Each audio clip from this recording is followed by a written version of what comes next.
Shalom, je m'appelle Lydia et je viens de la ville de Concret. Mon grand ami Paul, l'apôtre, m'a confié une lettre d'une énorme valeur.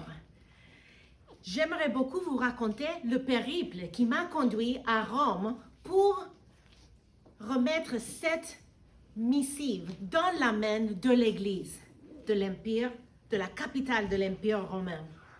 Lorsque j'embarque le navire, mon cœur bat à tout rompre. Mes deux serviteurs et moi, nous prions tranquillement pendant que nous mettons les voiles et le vent les gonfle et nous emporte vers l'ouest. Et bien que je sois habituée à voyager par la mer, je sais que la mer Ionienne est imprévisible. Bientôt, le vent change, fouettant le grêlement et faisant tanguer le navire. Les marins travaillent frénétiquement et je m'accroche à un bar, priant que le Seigneur apaise les eaux comme il a fait pour les disciples en Galilée. Parfois, je crains que la mer va nous avaler, comme le poisson a fait de Jonas. Le Seigneur a pitié de nous. Les punaises de lit, par contre, n'en ont pas. Après des jours passés sur une mer agitée, nous apercevons la côte très déchicotée de l'Italie. En débarquant, nous commençons notre voyage par voie terrestre. Et bientôt, Rome se dessine sur notre voie. Et bien que la grandeur, la splendeur de la capitale de l'Empire romain normalement soit impressionnante, je n'ai pas du temps pour l'émerveillement aujourd'hui. La remise de la missive que Paul m'a confiée est ma seule mission. J'ai entre les mains une lettre qui proclame la grandeur et la suprématie du Dieu vivant par rapport à tous les autres dieux du panthéon romain. Mon voyage m'a mis à l'épreuve, mais je suis arrivée et je suis prête à remplir ma vocation.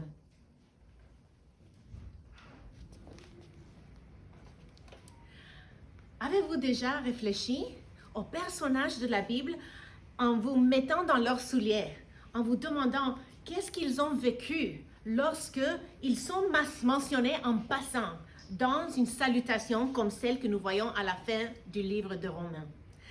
Parfois, on pense que ces listes de noms sont un peu ennuyants, un peu comme une généalogie, n'est-ce pas? Et on les lit vite parce qu'on ne va pas les sauter, mais on ne trouve pas leur importance. À quoi ça sert de se focaliser sur des noms un peu bizarres qu'on n'utilise plus aujourd'hui? Mais si nous prenons le temps de creuser un chapitre comme Romains 16, nous allons découvrir une boîte à trésors pleine de joyaux d'encouragement pour nos âmes, mes sœurs bien-aimées.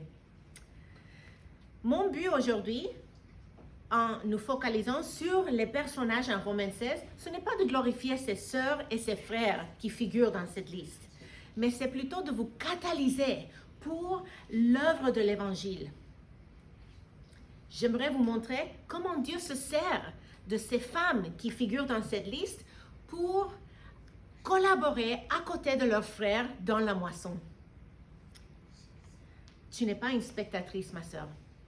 Tu es une participante essentielle à la diffusion de l'Évangile à Montréal et jusqu'aux extrémités de la terre. J'espère que cette étude t'incitera à tenter des grandes choses pour Dieu, même les enfants si vous m'écoutez.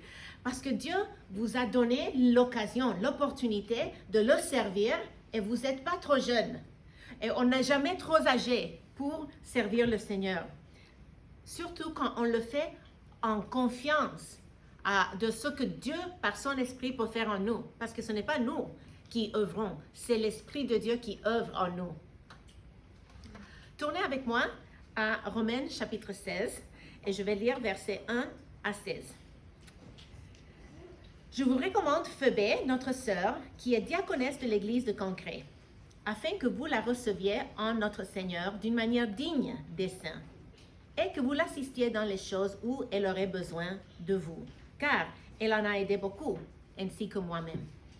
Saluez Prisca et Aquilas, mes compagnons d'œuvre en Jésus-Christ, qui ont exposé leur tête pour sauver ma vie. Ce n'est pas moi seul qui leur rend grâce, ce sont encore toutes les églises des païens. Saluez aussi les églises qui sont dans leur maison. Saluez Épaïnette, mon bien-aimé, qui a été pour Christ les prémices de l'Asie. Saluez Marie qui a pris beaucoup de peine pour vous. Saluez Andronicus et Junias, mes parents et mes compagnons de captivité, qui jouissent d'une grande considération parmi les apôtres et qui ont été en Christ avant moi. Saluez Amplias, mon bien-aimé dans le Seigneur. Saluez Urbain, notre compagnon d'œuvre en Christ, et Stachys, mon bien-aimé. Saluez Appel, qui est éprouvé en Christ. Saluez ceux de la maison d'Aristobule. Saluez Hérodion, mon parent. Saluez ceux de la maison de Narcisse, qui sont dans le Seigneur. Saluez Tryphène et Tryphose, qui travaillent pour le Seigneur. Saluez Perside, la bien-aimée, qui a beaucoup travaillé pour le Seigneur. Saluez Rufus, l'élu du Seigneur, et sa mère, qui est aussi la mienne. Saluez Amphicrite, Phlégon, Hermès, Patrobas, Hermas, et les frères et sœurs qui sont avec eux. Saluez Philologue et Julie, Nérée et sa sœur, et Olympe et tous les saints qui sont avec eux. Saluez-vous les uns les autres par un saint baiser. Toutes les églises de Christ vous saluent. Prions en instant, s'il vous plaît. Seigneur Jésus, merci pour la manière que tu nous donnes une liste qui semble banale pour nous parler puissamment aujourd'hui à Montréal en 2026. Bénis ce moment dans ta parole afin que nous sentions cet appel à servir dans la moisson pour ta gloire et notre joie. Au nom de Jésus, Amen. Amen. Ce texte se divise en 3 sections. La première section te donne l'invitation suivante. Soutiens les serviteurs de Dieu. Ça se trouve dans les versets 1 à 2. La deuxième section, qui est la plus longue, est dans les versets 3 à 15. Et je résume son message en ceci. Reconnais ceux qui servent. Et troisièmement, démontre de l'affection dans le verset 16. Donc, soutiens les serviteurs de Dieu, reconnais ceux qui servent et démontre de l'affection. Et le point principal de ce passage se résume dans une phrase. Puisque Christ nous unit dans sa mission, investis-toi sans réserve.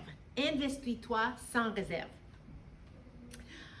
Avant de plonger dans notre texte pour aujourd'hui, j'aimerais mettre la table pour comprendre la raison pour laquelle Paul a écrit Romains. Parce qu'on ne peut pas lire la dernière partie d'une lettre sans comprendre un peu la raison pour la lettre en tant que telle. L'apôtre met plume au parchemin alors qu'il est à Corinthe, sur son 3e voyage missionnaire. Donc, si vous avez lu le livre des Actes des Apôtres, vous verrez qu'à une époque, il était à Corinthe. Et il écrit à l'église de Rome parce qu'il veut leur annoncer qu'il va leur rendre visite. Et cette église figure dans son cœur et dans ses prières depuis des années, mais il n'est jamais allé personnellement rencontrer les fidèles à cette église. Alors, il les prévient qu'il s'en vient.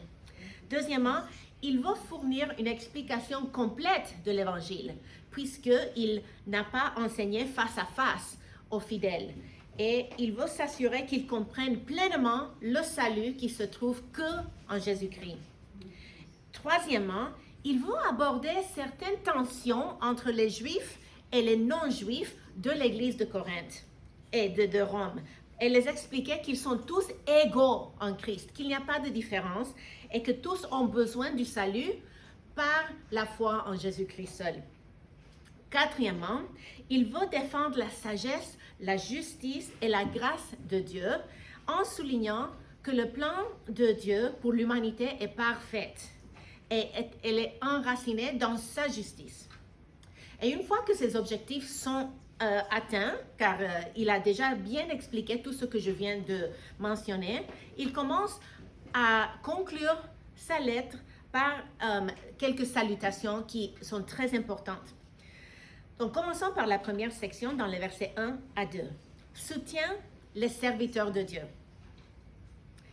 Donc, j'ai dramatisé un peu cette sœur Phoebe et j'aimerais que vous me disiez, que vous me disiez quel est le premier mot dans le verset 1 qui décrit Phoebe.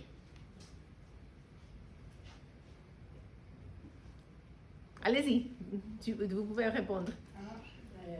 Diaconesse. Oui, avant diaconesse même. Sœur. Voilà. Et tu sais, la première fois que j'ai enseigné ce passage, car j'ai déjà enseigné Romains 16 en différents lieux, j'avais dit que c'était diaconesse.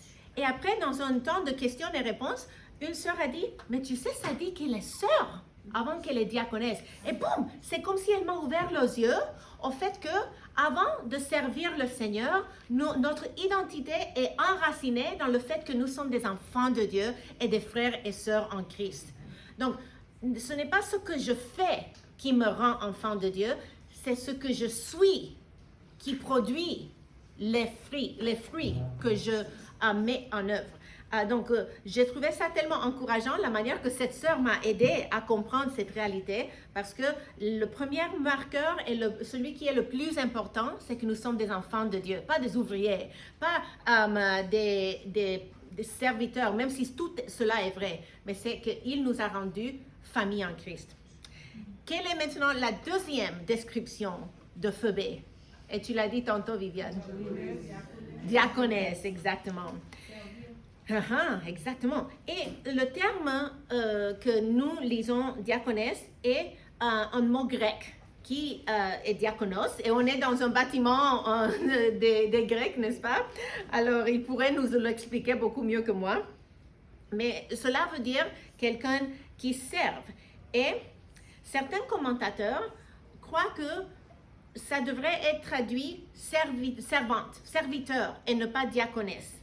Parce que le mot pourrait simplement vouloir dire qu'elle était quelqu'un de très serviable. Mais d'autres commentateurs affirment que le terme désigne une fonction officielle qu'elle avait, surtout parce que c'est accompagné du mot de l'église de Concret. Donc ça semble plutôt être un titre qui désigne son rôle de leadership au sein de l'église. Cela ne veut pas dire qu'elle était pasteur. Ne me méprenez pas. Mais elle était une femme qui servait auprès des femmes, probablement, beaucoup comme Micheline, peut-être, et comme certains d'entre vous, certainement, j'imagine. Et nous découvrons quoi d'autre de Phoebe dans le verset 2? Quoi d'autre est-ce que ça dit d'elle? De quelle manière est-ce qu'on devait l'accueillir? D'une manière digne des saints. Merci. Et c'est ce que tantôt j'essayais de remettre de manière dramatique, c'était l'idée qu'elle venait d'un long voyage. Elle arrivait à Rome certainement fatiguée et elle avait besoin de l'hospitalité méditerranéenne. Et certains spécialistes croient que le fait de remettre cette lettre dans la main des leaders de l'Église de Rome n'était pas simplement qu'elle travaillait pour UPS de l'époque. Souvent, les personnes qui prenaient une lettre en main pour la mettre dans les mains d'autres servaient aussi d'interprète. C'était la personne parce que Phoebe connaissait Paul très bien, ils étaient des collaborateurs, ils avaient servi ensemble dans le ministère et Paul la connaissait si bien qu'il recommandait cette sœur à l'église de Rome.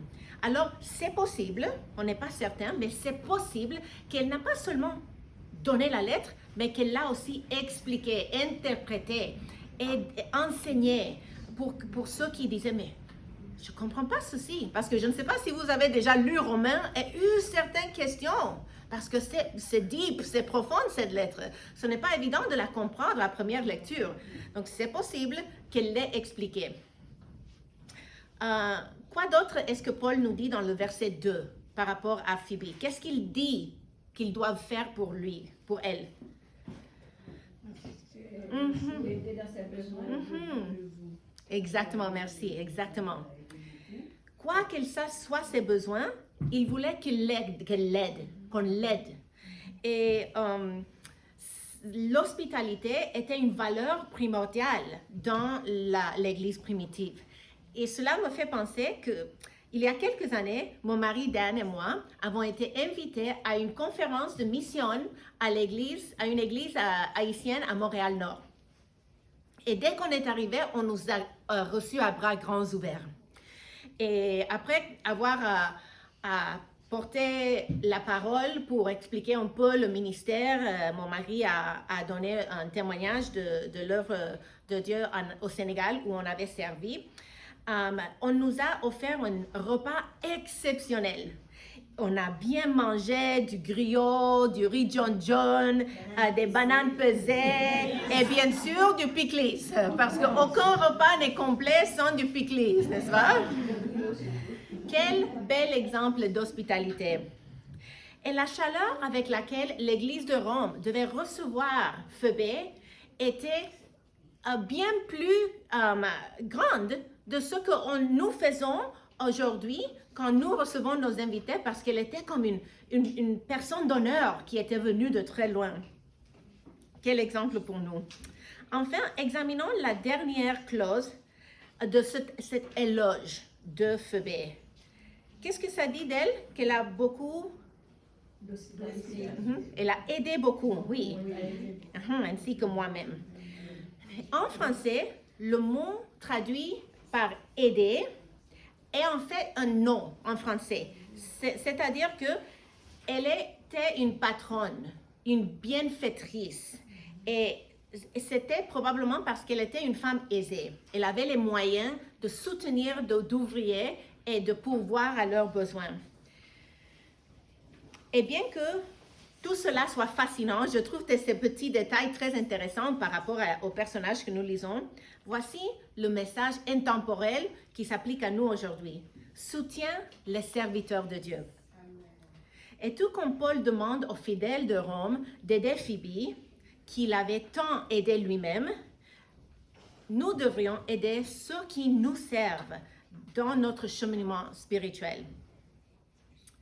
Je me demande si peut-être vous pourriez fouiller dans vos souvenirs et qui est la personne qui t'a conduit au Seigneur, qui a contribué à ta croissance spirituelle.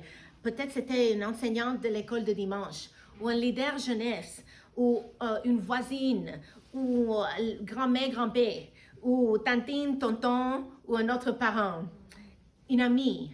Souvenez-vous de ces personnes. Et s'ils sont toujours en vie, quand est la dernière fois que tu l'as remerciée? Que tu lui as dit combien elle a eu un impact sur ta vie, cette personne? Et pourquoi pas ne prendre un moment après cette rencontre pour envoyer un texto, ou peut-être un mémo vocal, ou faire un coup de téléphone, ou même passer lui rendre visite si elle habite dans le coin. Et peut-être même lui demander comment puis-je te rendre service. Après tout ce que tu as fait pour mon âme, j'aimerais pouvoir, toi, te servir. Chacun de nous peut donner de notre temps, de notre trésor et de notre talent pour faire du bien à ceux qui nous ont tant bénis. Et par la grâce de Dieu, tu peux aussi être une patronne, une bienfaitrice pour les autres. Et ce n'est pas question de « Ah, mais j'ai pas le temps » ou peut-être « J'ai pas l'argent pour faire grandes choses » parce que chacune de nous a un petit quelque chose qu'on peut donner pour le bien de l'âme, de la vie des autres. Puisque Christ nous unit dans sa mission, investis-toi dans son service. Maintenant que nous avons appris un peu par rapport à Phébé, passons maintenant au verset suivant. Et son invitation, reconnais ceux qui servent, dans les versets 3 à 15. Et ici, Paul fait un clin d'œil à plein de ses collaborateurs et collaboratrices avec cette longue liste de salutations. Et cette liste peut sembler aléatoire. Ça peut sembler comme une longue liste avec aucun ordre ou sens. Mais j'ai remarqué un thème unificateur. Et c'est qu'il décrit plein de ces personnes, 10 fois en fait, il les décrit comme dans le Seigneur ou en Christ. Et c'est ça le thème unificateur de tout ce passage. C'est le fait que Nous avons été unis à Christ dans sa mort et sa résurrection. Et c'est ce qui nous fait une famille, un seul corps.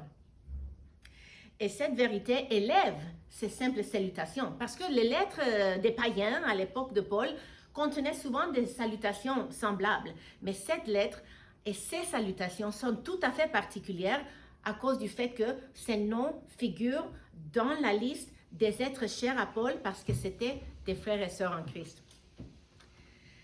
Et bien que nous n'ayons pas le temps de fouiller en détail chaque nom, j'aimerais souligner quelques points. Premièrement, cette liste contient le nom de 19 hommes et 9 femmes. Et elle contient des listes des différentes équipes ministérielles. Donc, si nous prenions le temps, nous verrions qu'il y a 3 couples mariés. Il y a une équipe que c'est un frère avec sa sœur. Une autre équipe qui est 2 sœurs, Tryphène et Tryphose. Une autre équipe qui est un couple mère et fils. Encore, on voit 3 femmes seules. Et parfois, quand une femme est mentionnée seule, c'est peut-être parce qu'elle était célibataire ou peut-être parce que son mari n'était pas chrétien. On voit 6 hommes qui sont mentionnés seuls, peut-être pour la même raison, je ne sais pas. Et puis, on voit 5 églises maisons. Donc, quand nous voyons une liste des noms, par exemple, quand ça dit Prisca et Aquilas et ceux de sa maison, ça parle de ceux qui se réunissent pour louer le Seigneur à la maison de Prisca et Aquilas. Le même pour Aristobule et Narcisse. Et puis, dans le verset 14, on voit une longue liste de noms et normalement, ça fait allusion à une église. Et finalement, le même modèle dans le verset 15.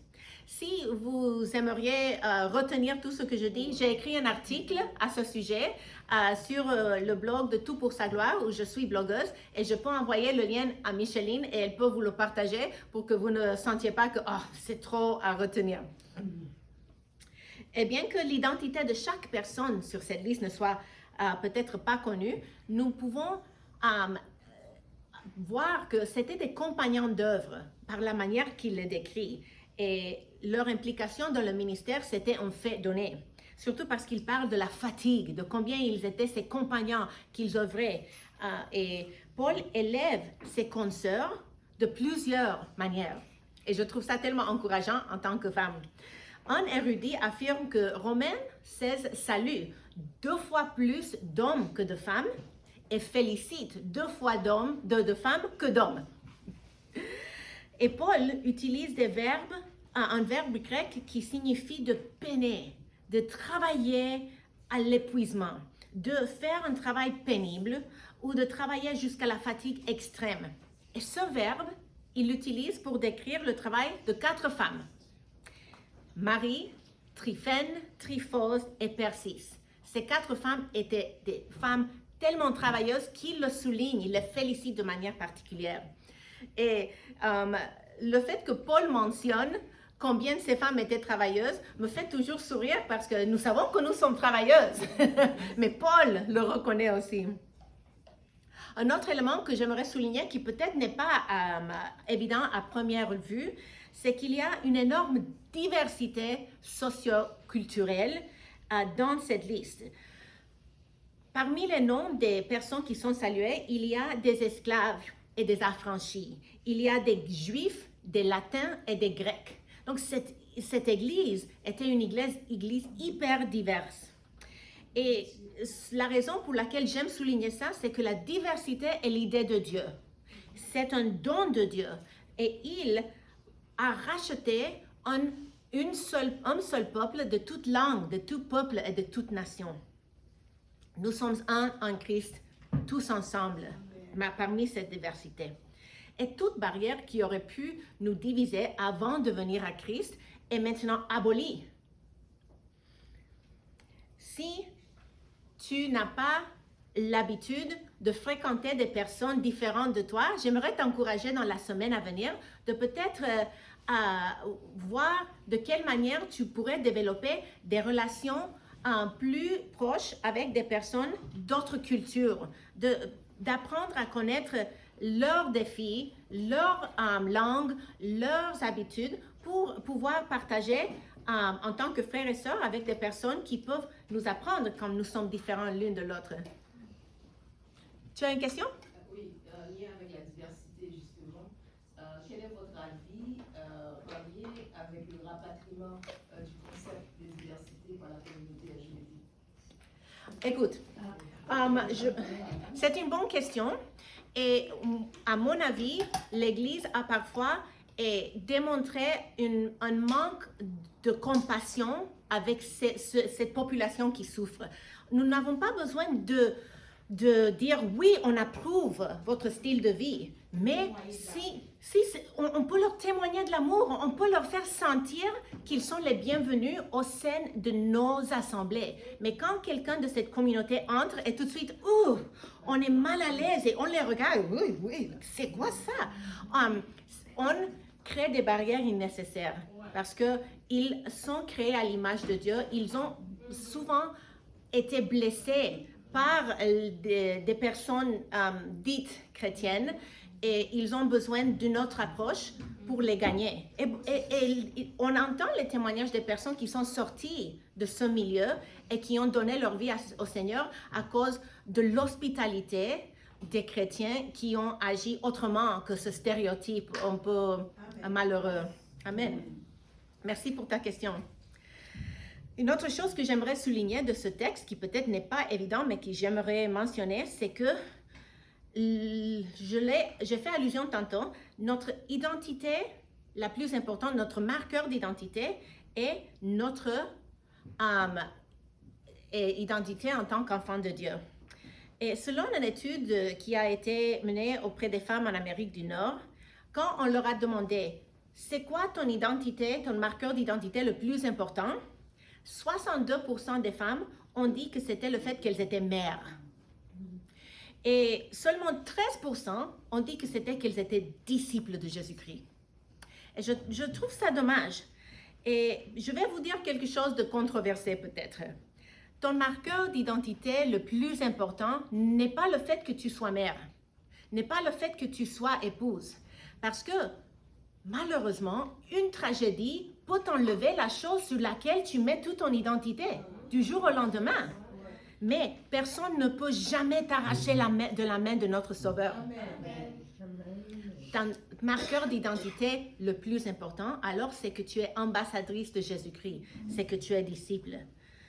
Et tu peux manifester cette vocation en tant que mère, en tant qu'épouse, en tant que fille, en tant que nièce, en tant que petite fille. On a plein de manières de démontrer notre identité en tant que disciple, mais si on t'a déjà transmis le message que tu dois être femme d'épouse, femme de pasteur pour servir dans le ministère. Ah non, mais moi, je ne peux pas parce que je ne suis pas Micheline. C'est elle, la femme de pasteur, c'est elle qui fait tout. Mais c'est faux, n'est-ce pas, Micheline, que tu ne dois pas tout faire. On doit travailler côte à côte, ensemble, voilà. Ou bien si on t'a dit que oui.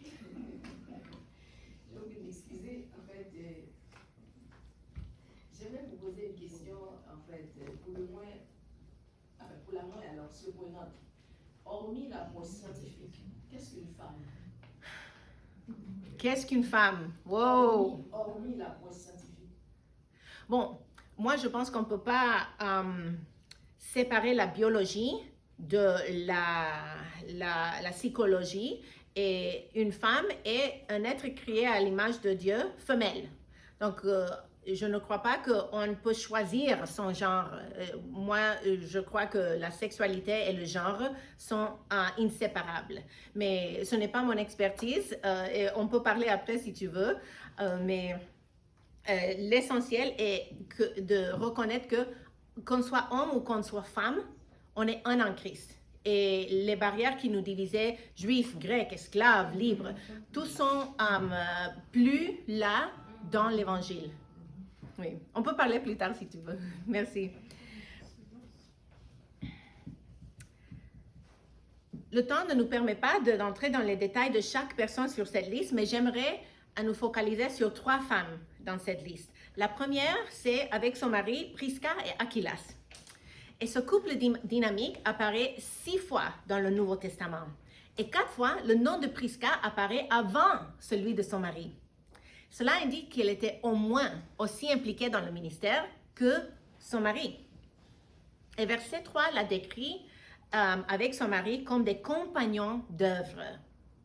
Et c'est parce que Paul a établi des églises à Corinthe, en Éphèse, et puis eux, sans Paul, parce qu'ils n'avaient pas encore été là, ils étaient impliqués dans l'église de Rome. Donc 3 fois, ils ont été impliqués dans l'implantation des églises.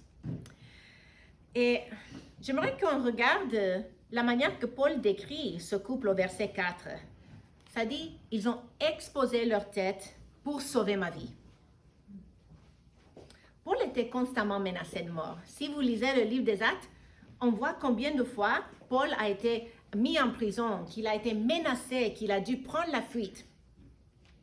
On ne sait pas en quelle occasion cela est arrivé avec Prisca et Aquilas, mais nous savons qu'ils ont aussi connu des moments d'épreuve. Et ils étaient assez courageux pour venir à la défense de Paul. Paul conclut par un dernier éloge au verset 4. Ce n'est pas moi seul qui leur rend grâce. Ce sont encore toutes les églises des païens. Donc leur ministère était si connu, leur réputation était si honorable que c'est comme si Paul exagère et il dit le monde entier connaît ce couple. Quel éloge! Passons maintenant au deuxième couple, Andronicus et Junia. Et au verset 7, il y a une phrase assez controversée qui le décrit, qui jouissent d'une grande considération parmi les apôtres. Qu'est-ce que cela veut dire? Est-ce que cela veut dire que Junias était apôtre comme les 12 apôtres? C'est un peu chaud, cette question. Et je pense que pour bien comprendre la signification du mot apôtre dans ce passage, nous devons comprendre qu'il y a 3 manières différentes que le mot apôtre est utilisé dans le Nouveau Testament. La première est apôtre A majuscule, et on voit cela dans les évangiles, quand Jésus choisit les 12 hommes qui seront ses compagnes pendant ces 3 ans de ministère sur terre. Cela ne veut pas dire que Jésus n'avait pas de disciples femmes, car nous savons que Marie-Madeleine, que Jeanne, que Suzanne et que bien d'autres non seulement voyageaient avec Jésus et faisaient partie de son école de formation de disciples itinérantes, mais qu'elles soutenaient l'œuvre par leurs moyens, car elles étaient des femmes aisées. Mais elles n'étaient pas des apôtres, elles étaient des disciples. Il y a une distinction dans les évangiles. La deuxième manière qu'on utilise le mot apôtre dans le Nouveau Testament, c'est pour parler des proches collaborateurs des 12 dans le livre des Actes. Alors, Paul, Barnabas et Jacques sont par exemple des hommes qui sont désignés apôtres après la mort, la résurrection et l'ascension de notre Sauveur. Et ces hommes-là portaient plus ou moins la même autorité que les autres apôtres, surtout Paul. Et troisièmement, nous voyons le mot apôtre comme un don spirituel, pas comme une fonction, mais comme un don. Et nous voyons cela par exemple parce que le mot apostolos, qui vient du grec, veut dire celui qui est envoyé, un ambassadeur ou une ambassadrice. Et Andronicus et Junias étaient probablement envoyés implanter des églises, comme un couple qui va commencer une nouvelle église dans une région où il n'y a pas encore d'église. Alors, est-ce que Junia était apôtre? Bon, je pense que tous les spécialistes, même les plus conservateurs, diraient que oui, presque tous, mais elle n'était pas apôtre comme les 12, elle était une missionnaire. Elle était envoyée avec son mari pour démarrer de nouvelles églises. Et non seulement cela, ce couple est distingué parce que ça dit qu'ils étaient distingués parmi les apôtres. Donc, de tous les missionnaires, ambassadeurs qui étaient envoyés pour implanter des églises, ce couple était au top de la liste. C'est vraiment passionnant de découvrir tout cela. Et je ne sais pas si vous connaissez des implanteurs d'églises outre-mer, mais j'aimerais vous parler d'un couple qui est un modèle par excellence. Et ils s'appellent Roger et Fredine Derpilus. Et j'ai œuvré auprès d'eux au Sénégal pendant 10 ans, parce que mon mari et moi, on était missionnaires au Sénégal. Et c'est un couple haïtien qui a quitté le Sénégal pour retourner en Afrique, le continent de leur origine, pour apporter la lumière de l'Évangile dans les ténèbres. Et ils ont servi dans l'évangélisation, dans l'implantation d'églises, et maintenant, à travers la mission Antioche, qui est une mission haïtienne qui envoie des ouvriers en Afrique, il y a toute une équipe de missionnaires haïtiens qui servent, qui sacrifient, qui donnent tout. Et vous pouvez vous imaginer la difficulté de lever de fonds pour partir outre-mer en sortant d'un pays instable. Et ils font la fierté de leur patrie et de leur sauveur. Finalement, si nous retournons à ce couple, ça dit qu'ils ont été mes compagnons de captivité dans le verset 7 par rapport à Andronicus et Junias.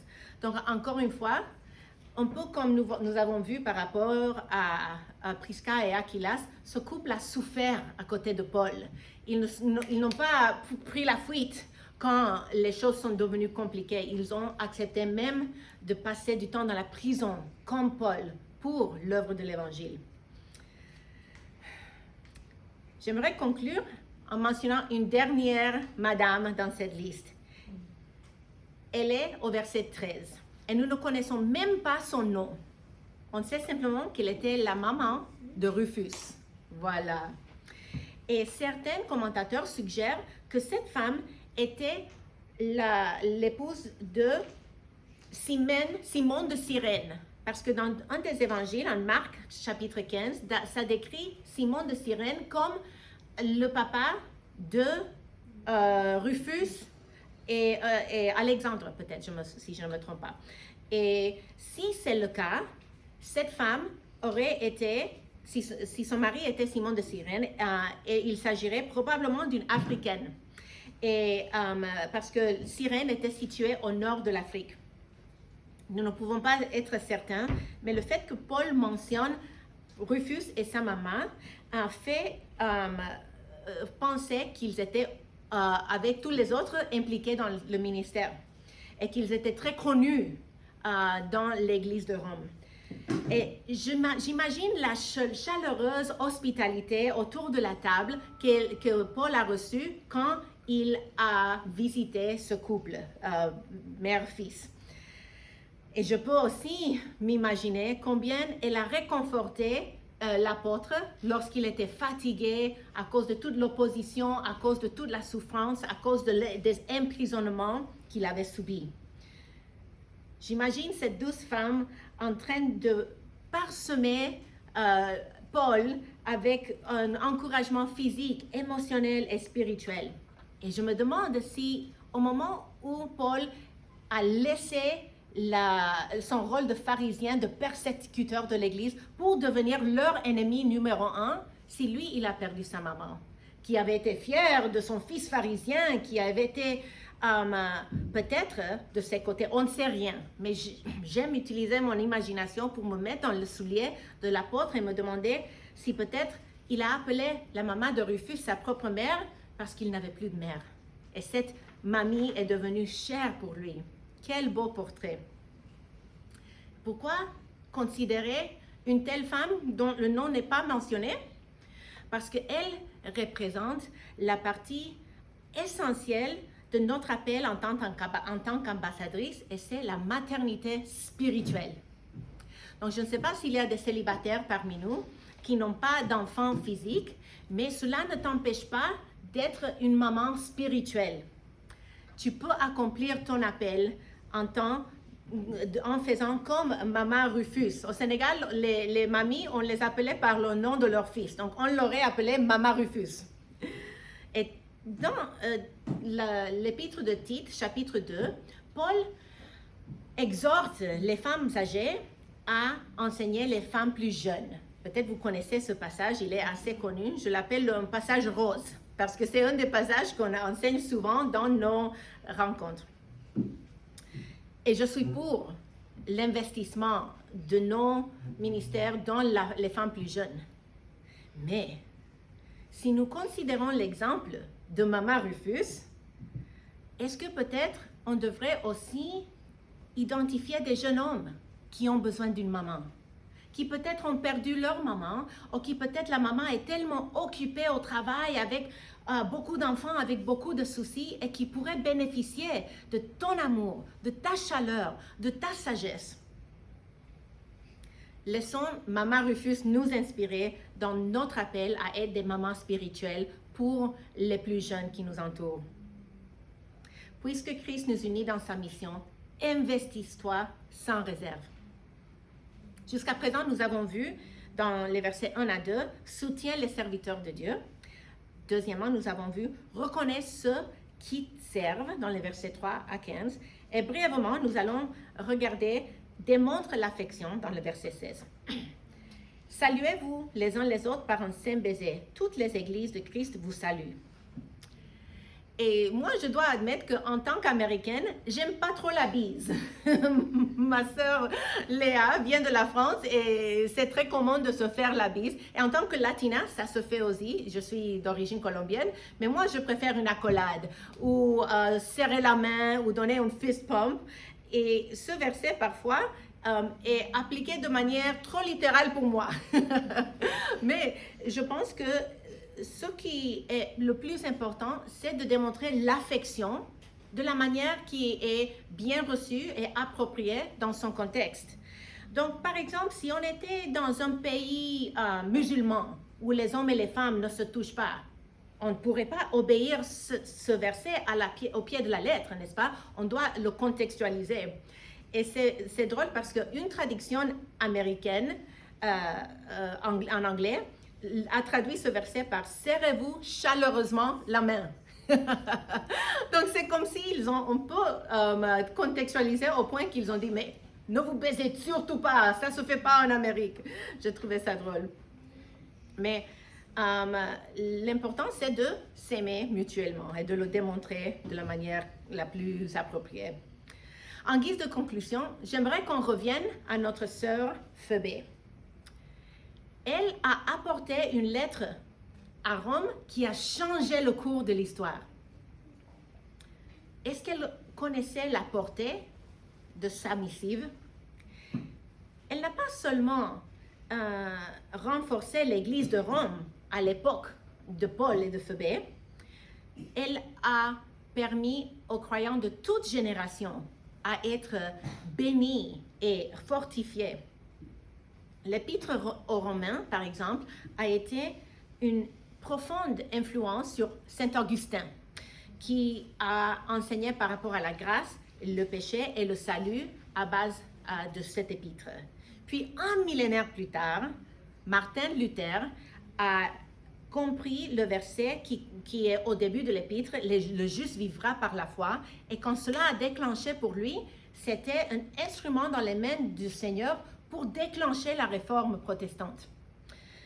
Puis, de même, Jean Calvin a fondé ses doctrines de la souveraineté de Dieu et de la justification par la foi, basées sur sa compréhension de cette épître magistrale. La simple obéissance de cette sœur précieuse a été la germe qui a transformé le monde entier. Près de 2000 ans plus tard, nous sommes toujours inspirés par son exemple. Et elle nous rappelle que même les petits actes de foi peuvent avoir un impact immense. Je t'invite à accepter ta vocation. Tu es ambassadrice de Christ si tu es enfant de Dieu. Tu n'es pas spectatrice. Tu es essentielle à l'accomplissement de l'œuvre du Seigneur sur la terre. Puisque Christ nous unit dans sa mission, investis-toi sans réserve. Amen.